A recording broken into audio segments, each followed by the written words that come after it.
Hello my dear friends, कैसे हैं आप लोग। दोस्तों, मेरा नाम है जेपी और आप देख रहे हैं हमारा यूट्यूब चैनल ज्ञानकुंज इंस्टीट्यूट।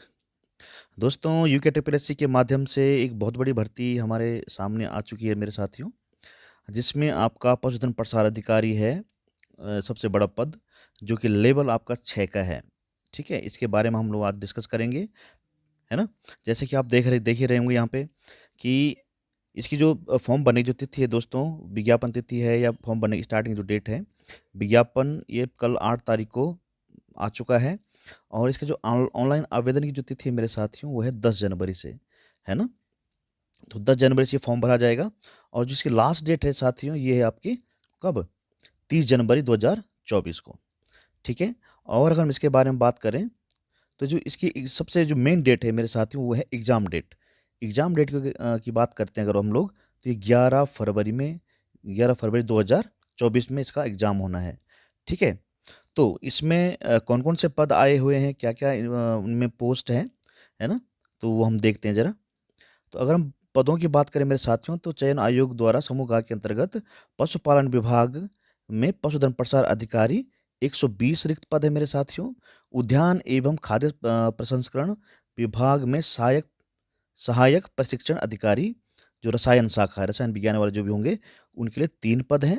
रेशम विभाग में अधिदर्शक और प्रतिदर्शक रेशम के अंतर्गत आपके कुल 10 पद आपको देखने को मिलेंगे। और रेशम विभाग के अंतर्गत जो निरीक्षक होते हैं, उनके आपको 3 पद देखने को मिलेंगे। तो ये टोटल मिला के मेरे प्यारे भाइयों, ये हो जाते हैं आपके 136 पोस्ट हमारे पास टोटल होने वाली है। और जिसका एग्ज़ाम विशेष तौर पर ध्यान रखिएगा आप, इसका एग्ज़ाम आपका 11 फरवरी में होने वाला है। ठीक है। तो सबसे बड़ा जो पद है इसमें, जो सबसे ज़्यादा सीटें की अगर हम बात करें, 120 सीटें आपके पशुधन प्रसार अधिकारी के लिए है यहाँ पर, है ना। तो और हम देखें इसके बारे में, अगर विशेष जानकारी अगर देखें, तो इसका जो सीटों का आवंटन है कैसे किया गया है। टोटल 120 पद है हमारे लिए, है ना, पशुधन प्रसार अधिकारी के लिए।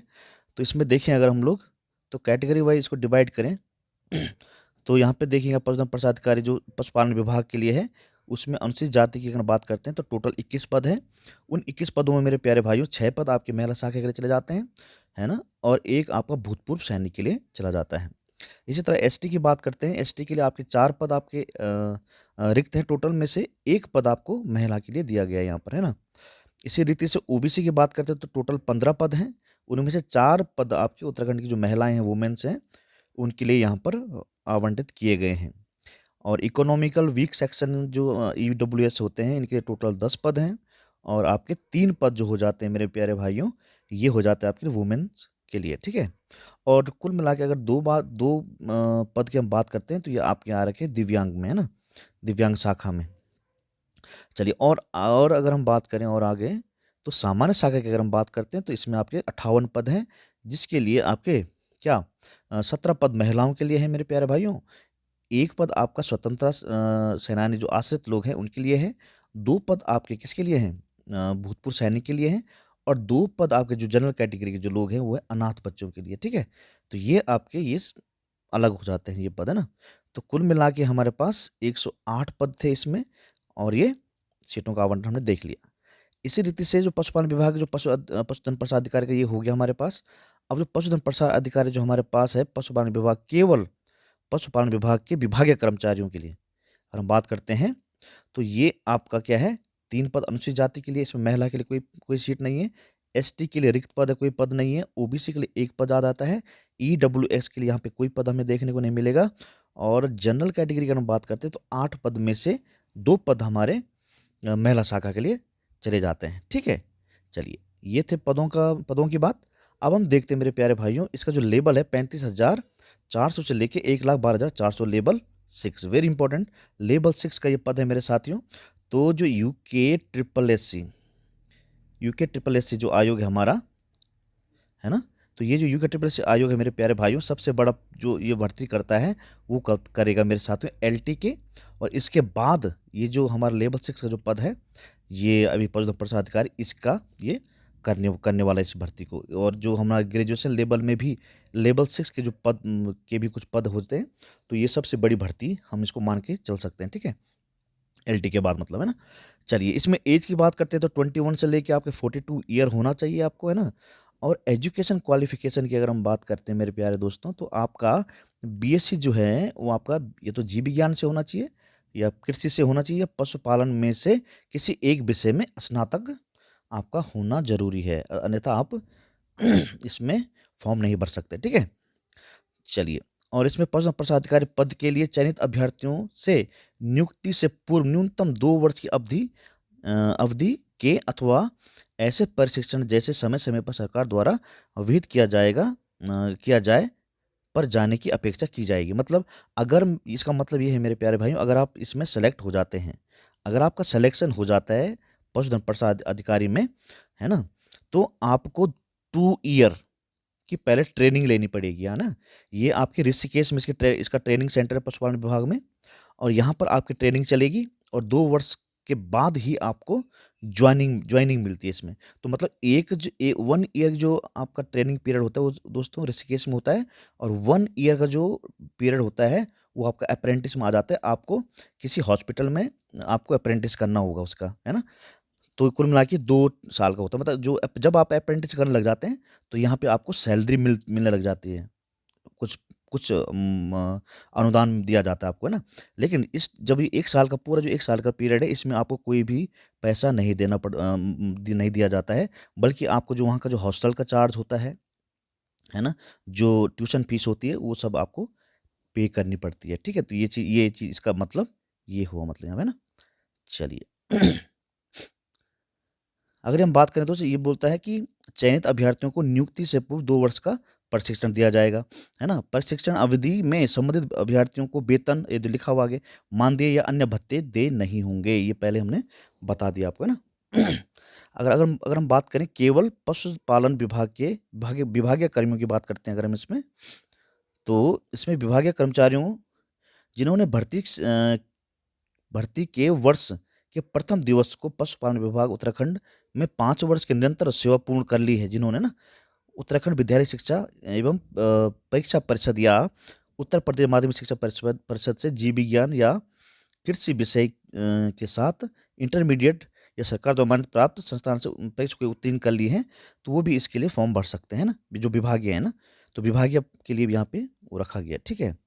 चलिए, अब देखते हैं हम लोग दोस्तों सहायक प्रशिक्षण अधिकारी रसायन विज्ञान, ठीक है? इसमें आपके कितने पद हैं? तो इसकी हम बात करते हैं, तो एक पद आपका एससी के लिए चले जाता है, एसटी के लिए कोई पद नहीं है, ओबीसी के लिए कोई पद नहीं है, ईडब्ल्यूएस के लिए एक पद है, और जनरल कैटेगरी के जो स्टूडेंट हैं उनके लिए भी आपका एक पद है। तो टोटल यहाँ पे 3 पद देखने को मिलेगा। इसका लेवल अगर हम देखें तो लेवल 5 का ये पोस्ट है और एज ग्रुप सेम है ना? चलिए, अगला यहाँ पे देखते हैं अहर्ता की अगर हम बात करते हैं, तो यहाँ पर आपको किसी मान्यता प्राप्त विश्वविद्यालय या संस्थान से रसायन रसायन या भूमि मृदा रसायन या फिर कृषि रसायन से बीएससी होना जरूरी है, ठीक है? चलिए, अधिमान्य आप जानते हैं अधिमान्य में क्या है। अब अगला पद देखते हैं हम अधिदर्शक वाला देखते हैं अगर इसको रेशम विभाग में, तो इसमें क्या कितने पद आए हुए हैं ना। तो इसकी अगर बात करते हैं तो इसमें केवल आपके 10 पद हैं टोटल, और इन 10 पदों में अगर हम देखें तो अनुसूचित जाति के 3 पद हैं, एसटी के 1 पद हैं, बाकी ओबीसी और ईडब्ल्यूएस कोई पद नहीं है। 6 पद आपके सामान्य शाखा के हो जाते हैं यहाँ पर, और 2 पद इसमें सामान्य शाखा महिलाओं के लिए रिक्त रखे गए हैं यहाँ पे। तो कुल मिला के 6 पद है ना। तो ये लेवल 2 का ये पद है रहने वाला मेरे भाइयों, है ना। चलिए, इसके लिए जो एजुकेशन की अगर हम बात करते हैं, तो इसके लिए जो एजुकेशन की जो बात है ये है आपका इंटरमीडिएट, जीव विज्ञान में इंटरमीडिएट की परीक्षा होनी चाहिए आपकी विज्ञान विषय में या फिर कृषि, है ना, एग्रीकल्चर वाले, है ना, 12th पास होने चाहिए। चलिए, अगला देखते हैं हम लोग निरीक्षक का। अगर हम बात करते हैं निरीक्षक की, तो निरीक्षक के लिए अब रेशम विभाग में ना कुल 3 पद हमें देखने को मिलेंगे, और इन 3 पदों का अगर हम डिवाइड करें मेरे प्यारे भाइयों, तो एक पद जो हमारा वो एससी के लिए चले जाएगा, बाकी एसटी, ओबीसी एंड ईडब्ल्यूएस के लिए कोई पद नहीं है, और 2 पद आपके चले जाते हैं फिर जनरल कैटेगरी के लिए। अगर इसके लेवल की बात करें तो ये भी आपका लेवल 5 का रहने वाला है, और 21-42 इसका जो एज ग्रुप है, इसमें आपकी जो क्वालिफिकेशन है, अर्हता है मेरे साथियों, वो है आपका बीएससी जीव विज्ञान में होनी चाहिए या कृषि से होना चाहिए, या फिर अधिमानतः एमएससी प्राणी विज्ञान, है ना, जिसमें कीट विज्ञान एक विषय हो, या फिर एमएससी कृषि हो, या सरकार द्वारा इसके समकक्ष कोई अर्हता हो, है ना। चलिए, अगला हम देखें इसका पाठ्यक्रम की बात करते हैं। तो यहाँ हमें पता है कि यूकेटीपीएससी आपका क्या कराता है, 100 नंबर का ऑब्जेक्टिव टाइप पेपर होगा इसके लिए, और आपके एग्रीकल्चर, साइंस जो भी सब्जेक्ट हैं उनके लिए आपका 100 नंबर का होगा। अगर हम पासिंग मार्क्स की बात करें, तो अगर जनरल कैटेगरी से आप बिलोंग करते हैं, है ना, जनरल, ओबीसी, देखो सामान्य कैटेगरी, ओबीसी कैटेगरी या फिर ईडब्ल्यूएस की हम बात करते हैं, तो 45% आपको, मतलब 45 नंबर आपको 100 में से लाने हैं, तो आप इस परीक्षा को पास कर लेंगे। और अगर आप एससी ग्रुप से हैं, तो आपको 35%, मतलब 35 नंबर आपको 100 में से लाने हैं, तब आप इस परीक्षा को पास कर जाएंगे, ठीक है ना। इसके बाद जो कट ऑफ बनती है वो तब बनती है, तो कट ऑफ में जो भी आएंगे वो जो पास कर चुके होंगे, मिनिमम इतना लाना जरूरी है, मतलब ना, तभी आप रैंक में आ सकते हैं, मतलब आपकी जॉब लग सकती है। मतलब कभी वेटिंग लिस्ट आ गई मानो बात, या फिर मानो बात आपके 35 नंबर हैं और कोई बच्चा अगर नहीं है 35 पे, तो आपका 35 पे सिलेक्शन हो जाएगा। चलिए, अगर हम विशेष तौर पे बात करें, तो सिलेबस के तौर पे अगर हम देखें, तो सिलेबस हमारा 100 नंबर का यहाँ पर रहने वाला है ना। तो 100 नंबर का सिलेबस में आप सभी जानते हैं इसमें। अच्छा, ये फीस की बात करें दोस्तों, तो अगर आप ओबीसी हैं या फिर जनरल कैटेगरी से हैं, तो आपको मिलेगा, देना पड़ेगा 300 रुपये फीस। और आप एससी हैं या एसटी हैं, ईडब्ल्यूएस हैं, तो आपको 150 रुपये फॉर्म मिलेगा। और आप दिव्यांग हैं तो 150 रुपये है, और अनाथ हैं तो आपको कोई फीस नहीं पे करनी है इसके लिए, ठीक है। और ऑनलाइन की डेट हमने बताई दी आपको, 10 जनवरी से शुरू होने वाला है, ठीक है। अब मेन जो बात करते हैं हम सिलेबस के ऊपर, तो सिलेबस आपका ये दिया गया है यहाँ पर, है ना। देखो, डाइवर्सिटी ऑफ लिविंग वर्ल्ड, इसमें क्या क्या आते हैं आप सभी जानते हैं, अगर साइंस बैकग्राउंड के आप, है ना। इसी तरह यूनिट 2 की अगर हम बात करते हैं, तो इसमें structural organisation, organisation in animals and plants, इसके बारे में बात करेंगे। ये सिलेबस आपके सेल्स है ना। और प्लांट फिजियोलॉजी है आपके पास सिलेबस में, और प्रोडक्शन है आपके पास, ठीक है। एंड रिप्रोडक्शन आपके पास सिलेबस है। एंड जेनेटिक्स एंड एवोल्यूशन है। और इसी रीति से अगर हम बात करते हैं, तो biology and human welfare, unit number 7, ये है आपके पास। और यूनिट नंबर 8 की बात करें, तो इसमें आप बायोटेक्नोलॉजी एंड इट्स एप्लीकेशन, इसके बारे में आपके पास सिलेबस में दिया गया है। And ecology and environment science, ये पूछी जाएगी आपके पास, 9वीं यूनिट, ठीक है। तो सिलेबस आपका काफ़ी अच्छा खासा रहने वाला है इसमें। अगर हम बात करते हैं some basic concept on chemistry के, तो इसमें आपके ये सब पूछा जाएगा, केमिस्ट्री के बेसिक कॉन्सेप्ट्स, है ना। और यूनिट नंबर 11 की बात करते हैं, तो स्ट्रक्चर ऑफ एटम, इसमें आपके क्या क्या होते हैं आप सभी जानते हैं ना, ये भी पूछा जाएगा आपसे। नेक्स्ट पॉइंट अगर हम देखें सिलेबस, यूनिट नंबर 12 देखें, तो classification of element and periodicity in property and properties S and P blocks elements, ठीक है। इसके बारे में आपको दिया गया है ना। P block elements, S block elements. And 13वीं यूनिट की अगर हम बात करते हैं, तो 13वीं यूनिट इसमें क्या है, chemical bonding and molecular structure, इसके ऊपर आपका जो यूनिट्स हैं ये डिस्कस होंगी उस पेपर में। साथ ही हम बात करें तो थर्मोडाइनमिक्स भी इसमें देखने को मिलेगा, 14वीं यूनिट है ना। अब देखो 15 भाई यूनिट खत्म ही नहीं हो रहा, बहुत सिलेबस इसमें। अब 15वीं बात करें तो इक्विलिब्रियम है ना, इक्विलिब्रियम में आपका ये सब जो आपका सिलेबस है, आप चाहे तो स्क्रीनशॉट इसका ले सकते हैं, नहीं तो आप वेबसाइट से डाउनलोड कर सकते हैं इसको ना। और 16वीं यूनिट की बात करते हैं, तो रेडॉक्स रिएक्शंस एंड इलेक्ट्रोकेमिस्ट्री की बात करते हैं, तो ये भी एक आपका एक इसमें सिलेबस रहने वाला है। यूनिट नंबर 17 की बात करते हैं हम लोग, तो यूनिट नंबर 7 की बात करें, तो D and F block element and coordination compounds, ठीक है, इसके बारे में भी आपको पढ़ना पड़ेगा। 18वीं यूनिट की बात करते हैं हम लोग, तो आपका केमिकल काइनेटिक्स आपको यहाँ पर देखने को मिलेगा, ठीक है। तो यूनिट नंबर 18 हो गया। 19वीं यूनिट देखें अगर हम लोग, तो सिलेबस भाई बहुत ज़्यादा हमारे पास, general organic chemistry, general organic chemistry की अगर हम बात करते हैं, तो ये आपका सिलेबस रहने वाला है। 20वीं यूनिट की बात करें हम लोग, तो ये आपका जानते हैं हम लोग, एरोमेटिक हाइड्रोकार्बन्स, ठीक है, एरोमेटिक हाइड्रोकार्बन्स हो गया।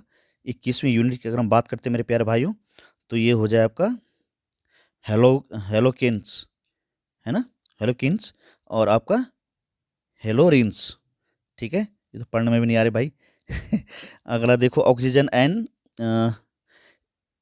इंट्रोजन कंटेनिंग ऑर्गेनिक कंपाउंड। ठीक है, और हो गया हमारे पास अप्लाइड केमिस्ट्री, और ये हो गया दोस्तों द एंड सिलेबस।